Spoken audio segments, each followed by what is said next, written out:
कोलंबो से जाफना तक का सफर बहुत तवील है। जाफना श्रीलंका के शुमाल में बिल्कुल ऊपर जाकर एक कुदरती बंदरगाह है। इसके जुनूब में बहुत बड़ी खाड़ी है। खलीज पाक का समंदर मगरबी चट्टानों और छोटे छोटे पथरीले जजीरों के दरमियान एक तंग रास्ते से होकर इस खाड़ी में आ गया है और यहाँ एक बहुत वसी और इस झील की शक्ल इख्तियार कर गया है। खाड़ी के तंग दहाने के बाएं जानिब कुरोतवा नाम के 6 छोटे छोटे जजीरे हैं। जाफना का शहर और बंदरगाह शुमाल मगरबी की तरफ वाक़ है। ऊपर शुमाल मशरिक की तरफ पेड्रो नाम की एक छोटी सी बंदरगाह है। कोलंबो से गाड़ी चली तो छोटे छोटे अनगिनत स्टेशन छोड़ती पोलगा वेला के बड़े जंक्शन पर जाकर रुकी। ये श्रीलंका के शुमाल मगरबी सूबे का बहुत अहम शहर है। सारा दिन ट्रेन का सफर जारी रहा। रात को ट्रेन श्रीलंका के शुमाल बस्ती सूबे के अजीमुशान शहर अनुराधापुरा में पहुंची। रातों रात दीविना, पूनाकलम और पुराथे के शहर भी गुजर गए। तकरीबन सारा रास्ता बारिश होती रही। बारिश भी मेरे साथ साथ सफर करती रही थी। दिन के वक्त तो बारिश दिखाई देती थी। बारिश को देखना और फिर जंगलों में गिरती बारिश को देखना मेरी जिंदगी की सबसे बड़ी खुशी रही है। इस मुसर्रत का एहसास कुछ वही लोग कर सकते हैं जिनका गुजर मूसलाधार बारिश में घने जंगलों से हुआ हो। शहरों की बारिश और जंगलों की बारिश में बड़ा फर्क है। और फिर जुनूब मशरिकी एशिया के जंगलों में बारिश बहुत तुंद मूसलाधार और शदीद होती है। शहरों में मौसम बरसात भी बादल घंटा डेढ़ घंटा बरसकर खामोश हो जाते हैं, लेकिन जुनूब मशरिकी एशिया की बारिशें कई कई रोज जारी रहती हैं। बीच में किसी वक्त थोड़ी देर के लिए रुकती है। आसमान बादलों में महीना महीना छुपा रहता है। ऐसा लगता है कि हम बारिश के घर में बैठे हैं। जंगलों में बारिश की कई आवाज़ें होती हैं। वो हर मोड़ हर लम्हे इंसान से बात करती हैं। कभी सरगोशी करती महसूस होती हैं, कभी इस पर जज्बाती हिजान की कैफियत तारी हो जाती है, कभी दूर से आवाज़ें देकर बुलाती महसूस होती है और कभी अपनी होलनाक घन घर से झोपड़ों में सोई हुई जंगली लड़की को डराती है और बच्चे सिमट कर अपनी माओं के साथ चिमट जाते हैं। पहाड़ी नदी नाले तेज रफ्तार बारिश के पानी से धड़धड़ाते हैं। बड़े बड़े तनावर दरख्त जड़ों से उखड़कर शोर मचाते गिरते हैं। दरिया अपने किनारों से उछलकर बाहर आ जाते हैं। खेत पानी में डूब जाते हैं। सागवान और देवदार के दरख्त इस बारिश में एक लतीफ और ठंडी खुशबू देने लगते हैं। इस खुशबू में दारचीनी की महक होती है। मैं बारिश के भीगते जंगलों में उन दरख्तों के हाथ मिलाकर गुजरा हूँ। एक दूसरे में फंसी हुई घनी शाखों में से पानी की मोटी मोटी बूंदें मुसलसल गिर रही होती हैं। परिंदे अपने अपने घोंसलों में दुबक जाते हैं और जब बिजली चमकती है और बादल जोर जोर से गरजते हैं तो वो अपने परों को और ज्यादा समेट लेते हैं। शेर चट्टानी कछारों में पनाह लेने पर मजबूर हो जाते हैं। हाथी बांस की गुफाओं में छुप जाते हैं और बुलंदी से गिरती बरसाती आबशारों का शोर बारिश के शोर में घुल मिल जाता है। सारे जंगल में दरख्तों, झाड़ियों, वादियों, नशेब के बागात और तराइयों में बारिश की धुंध फैल जाती है। केले के दरख्तों में लटकते जर्द गुच्छे बारिश में धुलकर शफाफ होने लगते हैं। दारचीनी, इलायची और काली मिर्च के बागों से लतीफ पाकीज़ा और रूह को लतीफ तर करने वाली मिली जुली खुशबुओं के ठंडे झोंके आने लगते हैं। इस बारिश में मेरा कई बार जी चाहा कि किसी चट्टान की चोटी पर खड़े होकर बाजू फैलाऊं और बारिश के गिरते मोतियों की झालरों में उड़ता बादलों में गुम हो जाऊं। श्रीलंका की जजीरे की यही वो बारिशें थी जिनके सुरीले आहंग में मैं ट्रेन में बैठा जाफना की तरफ जा रहा था। सारी रात बारिश होती रही। जंगल, वादियां और घाटियां इसी मूसलाधार बारिश में भीगती रहीं और मैं अपने कंपार्टमेंट की बंद खिड़की के शीशे से लगा अंधेरे में जंगलों में गिरती बारिश के मोतियों को देखने की कोशिश करता रहा। जहां किसी भीगे हुए स्टेशन पर रुकती तो बारिश की आवाज साफ सुनाई देने लगती। मैं शीशा चढ़ाकर स्टेशन की रोशनी में बारिश में भीगते प्लेटफॉर्म को देखता और मैं दिल चाहता कि इस प्लेटफॉर्म में उतरकर किसी जंगल की तरफ निकल जाऊं। जंगल हमारी तहजीब के अव्वलीन गहवारे हैं। हम समंदर से निकलकर सबसे पहले जंगल में ही आए थे और इन्हीं जंगलों में से किसी जंगल में हमने सबसे पहले आग जलाने का हैरत अंगेज तजर्बा किया था। हमारे जंगली आबाओ अजदाद की हम पर बड़े एहसानात हैं। कुदरत जंगल में हमारे साथ साथ चलती थी, हमारे दिलों की धड़कन के साथ धड़कती थी। फिर हमने शहर आबाद किए और हमारी रूह जंगलों की नेचुरल खुशबुओं से दूर होती चली गई। शहरों में बरसने वाली बारिश जंगलों की स्पीड है। वो जंगली गुलाबों की खुशबुओं के आंचल ओढ़ कर हमें अपने पास बुलाने आती है, मगर हम शहरों के कीचड़ में फंस गए हैं। अब हमें बारिश के साथ जंगली गुलाबों का नहीं बल्कि कीचड़ का तस्वुर आता है। ट्रेन बारिश में भीगती तारीख जंगली रात में उड़ी चली जा रही थी। दिन की रोशनी हुई तो मैंने खिड़की के बाहर नशेब में हरी भरी वादियां देखी जो बारिश में निखर गई थी। बारिश अब बूंदाबांदी में तब्दील हो चुकी थी। बांस, साल, देवदार और महागनी के तरावर दरख्तों के झुंड सरसब्ज टीलों की तरह नजर आ रहे थे। गाड़ी एक छोटे से स्टेशन को छोड़ती धड़धड़ाती गुजर गई।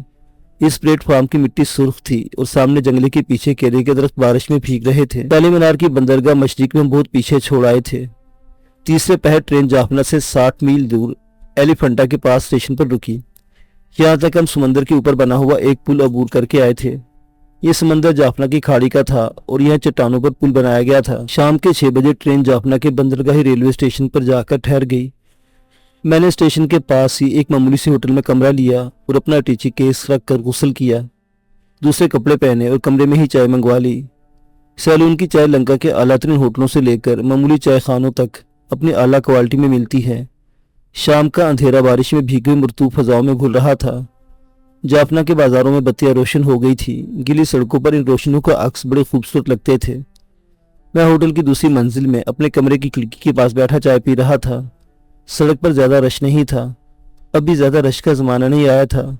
सिन्हाली औरतें बूंदाबांदी में छतरियां लगाए गुजर रही थी। कभी कोई बैलगाड़ी भी इस सामान लाद की गुजर जाती। सड़क के पास ऊंची इमारतों में रोशनियां हो रही थी। 2 बुद्ध भिक्षु जर्द लिबास पहने ताड़ की टहनी की छतरी लगाए खिड़की के नीचे से गुजर गए। होटल में नीचे रिकॉर्डिंग शुरू हो गई। पहले सिन्हाली और तामिल रिकॉर्ड बजते रहे, फिर फिल्म रतन का गाना लगा दिया गया। फिल्म रतन उस जमाने में कोलंबो के एक सिनेमा घर में शायद 75वें हफ्ते में चल रही थी। इस फिल्म के गाने गली गली बजते थे। जाफना में ज्यादा आबादी तामिल बाशिंदों की थी। भारत का तकूनी साहिल यहाँ से ज्यादा दूर नहीं था। रोजगार की तलाश में आए हुए तामिल लोग लंका के शुमाली इलाके में आकर सदियों से आबाद हो गए थे। यह इनके होटल भी थे, चाय के बागात भी थे, खेत भी थे। वो चाय के बागात के मालिक भी थे और इन बागों में अपनी औरतों के साथ मजदूरी भी करते थे। पोर्ट पेड्रो और मगरबी साहिल के छोटे छोटे जीरा नुमा नाबों में वो माहीगिरी भी करते थे। जाफना से आदमी स्टीमर में बैठकर 1.5 घंटे में भारत की कदीम मंदिर वाली बंदरगाह रामेश्वरम पहुंच जाता है। बीच में खलीज पाक का समंदर हाइल है। भारत ने इसी समंदर में से अपने फौजियों से भरे हुए जहाज गुजारे थे। आज भी भारत का इस खलीज पर कब्जा है। श्रीलंका के मशरकी साहिल के शुमाल में जाफना से नीचे आए तो सबसे पहले मुलाती देव की बंदरगाह आती है। इसके नीचे ट्रंकुमाली और फिर बाकी कुलवा की बंदरगाह है। ये वो इलाके हैं जहाँ श्रीलंका की मुसलमान आबादी रहती है। इन मुसलमानों का ताल्लुक ज्यादातर उन अरब ताजरों के खानदानों से है जो कदीम जमाने में तजारती माल लेकर बागबानी जहाजों में यहाँ से गुजरकर नीचे जुनूब मशरिक, सुमात्रा, इंडोनेशिया और बोर्नियो की तरफ जाते थे और वहां से तजारती माल लाद कर इन्हीं बंदरगाहों से होते वापस अपने वतन की तरफ रवाना हो जाते थे। श्रीलंका के इन मशरकी शहरों में इनकी तजारती कोठियां थी। सैकड़ों अरब खानदान यहाँ आकर आबाद हो गए थे। ट्रंकुमाली और बाकी मुकौवा में मुसलमान इस्लाम की अजीम शान रवायत को आज भी जिंदा रखे हुए हैं। यह खूबसूरत मस्जिदें हैं जहाँ सिंधाली मुसलमान बाकायदा नमाज पढ़ते हैं। इनके घर इस्लामी तहजीब व तमद्दुन का जीता जागता नमूना है। इनकी खवातीन सरों को ढांप कर और जिस्म के गिर चादर लपेट कर घरों से निकलती हैं। आज यही मुसलमान भारत की शह पर तामिल इलम तंजीम और खुद भारतीय फौजियों के जुल्म व सितम का निशाना बने हुए हैं। इनकी तहजीब, इनका रहन सहन तामिल और सिंधालियों से बिल्कुल अलग है। वो मशरिक में जहाँ इनकी अक्सरियत है अपने लिए एक अलग खित्ता ज़मीन का मुतालिबा कर रहे हैं जहाँ वो इस्लामी रवायत के मुताबिक अपनी ज़िंदगी बस कर सके, और यूं वो चौमुखी लड़ाई लड़ रहे हैं। कैमुनस इनका साथ नहीं दे रहे। तामिलों को इन पर भरोसा नहीं, वो इनके दुश्मन बन गए हैं और श्रीलंका की हुकूमत इन्हें अलहदा वतन देने पर तैयार नहीं। अब एक और मुसीबत इनके सरों पर सवार कर दी गई है और ये भारतीय फौजी हैं जिनकी अक्सरियत हिंदुओं की है। हिंदू जो मुसलमानों का असली दुश्मन है, यहाँ भी लंका के मुसलमानों पर जुल्म ढा रहा है। तलाशी के बहाने सिंहाली मुसलमानों के घरों को आग लगा दी जाती है। अगर वो एहतजाज करते हैं तो इन्हें गोलियों से भून दिया जाता है। उस जमाने में ट्रंकुमाली और बाकी मकवा के मुसलमानों में अलहदा वतन का शऊर बेदार था और वो लंका में रहते हुए एक अलग इस्लामी सूबे के हक में थे। दूसरे दिन मैं रेडियो सैलून के लिए ग्रामोफोन रिकॉर्ड खरीदने जाफना के मेन बाजार में चला आया। बारिश रुकी हुई थी, बाजार कुशादा था। दोनों जानिब ढलवान सूख छतों वाली दुकानें थी। कहीं कहीं 2 मंजिला मकान भी थे जिनके दरमियान नारियल के 10 सर उठाए मरतूब हवा में झूम रहे थे। इस बाजार में चाय खाने भी थे और मनियारी और कपड़े की दुकानें भी थी। चाय खानों के आगे जर सैलूनी केलों के गुच्छे और अनानास लटक रहे थे। एक जगह मुझे अहमद पराठा का ग्रामोफोन हाउस का अंग्रेजी में लिखा हुआ बोर्ड नजर आया। ये किसी सिंहाली मुसलमान की दुकान थी। मैं दुकान के अंदर आ गया। छोटी सी दुकान थी। दीवार के साथ ग्रामोफोन रिकॉर्डों के डब्बे शेल्फ में लगे थे। काउंटर पर कोने में हिज मास्टर्स वॉइस का ग्रामोफोन रखा था। एक दुबला पक्की उम्र का आदमी काउंटर के पीछे ग्रामोफोन के करीब कुर्सी पर बैठा सिंहाली अखबार पढ़ रहा था। मुझे दुकान में दाखिल होते देखकर इसने अखबार अलग रख दिया। इस आदमी की छोटी सी काली दाढ़ी थी और सर पर इसने यमन के माही गिरोह वाली टोपी पहन रखी थी।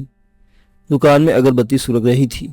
मैंने जाते ही अस्सलाम वालेकुम कहा तो इस आदमी के चेहरे पर एक दिल नशीन सी मुस्कुराहट आ गई।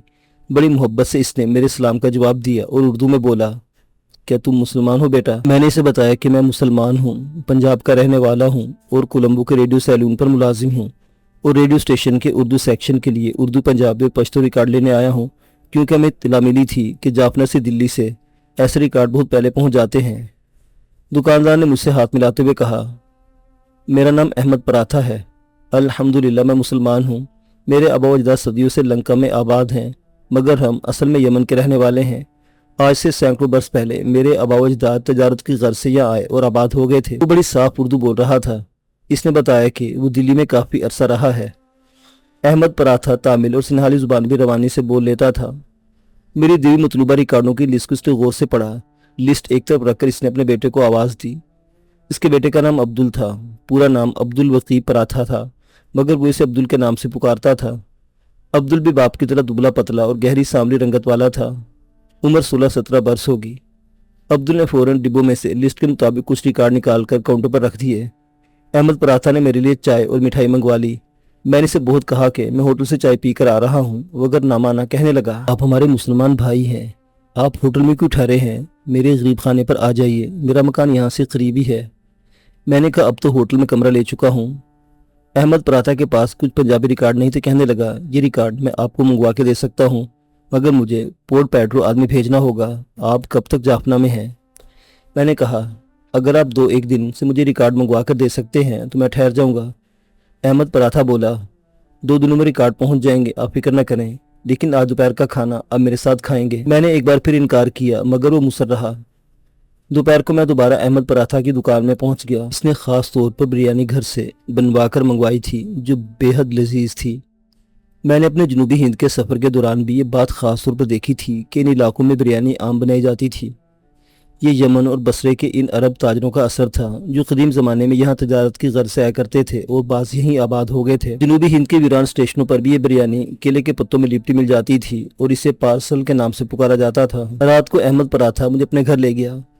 جافنا شہر کے شمال مشرق میں ایک چھوٹے سے تالاب کے کنارے اس کا 3 کمروں والا کشادہ گھر تھا، جو زمین سے 4 فٹ اونچی مچان پر بنا ہوا تھا۔